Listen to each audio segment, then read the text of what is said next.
Méditation du 16 novembre. L'exemple de Jésus. Pendant son séjour parmi les hommes, Jésus lui-même était souvent en prière. Notre Sauveur a connu nos besoins et nos faiblesses. Il nous apparaît comme un suppliant, demandant constamment à son Père une provision nouvelle de force pour faire face aux devoirs et aux épreuves.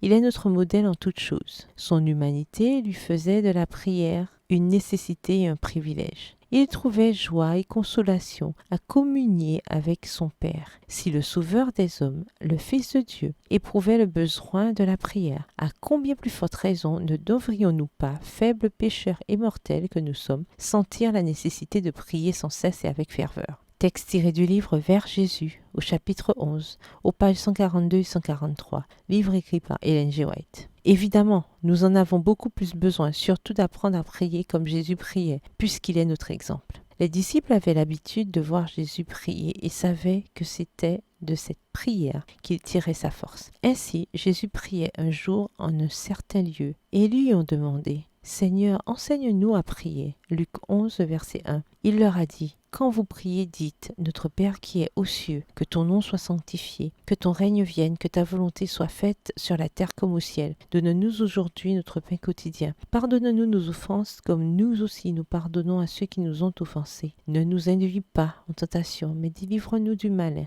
Matthieu 6, versets 9 à 13 dans la version Louis II. Voyons les clés de la prière que Jésus nous a enseignées. Premièrement, ayez une intimité avec Dieu, votre Père. C'est cela, la prière, un moment de communication intime avec le Père Céleste. Deuxièmement, discernez qui il est et qui vous êtes, car son nom est saint, tandis que nous sommes des êtres créés. Troisièmement, priez d'abord pour les choses célestes, en particulier pour le salut. Quatrièmement, lorsque vous présentez vos demandes, gardez à l'esprit que la meilleure chose pour vous est que sa volonté soit faite, car c'est lui qui sait vraiment ce qui est bon pour vous. Cinquièmement, demandez-lui de subvenir à vos besoins matériels tout en vous concentrant sur une vie de foi qui l'honore. Sixièmement, demandez-lui de vous apprendre à pratiquer le pardon afin qu'il vous pardonne aussi. Et septièmement, demandez-lui de l'aide pour ne pas succomber à la tentation. Amen. Verset du jour, celui qui dit demeurer en lui doit marcher aussi comme lui il a marché. 1 Jean 2, le verset 6 de la version Nouvelle Bible Seconde. Bonne journée, que l'Éternel vous bénisse.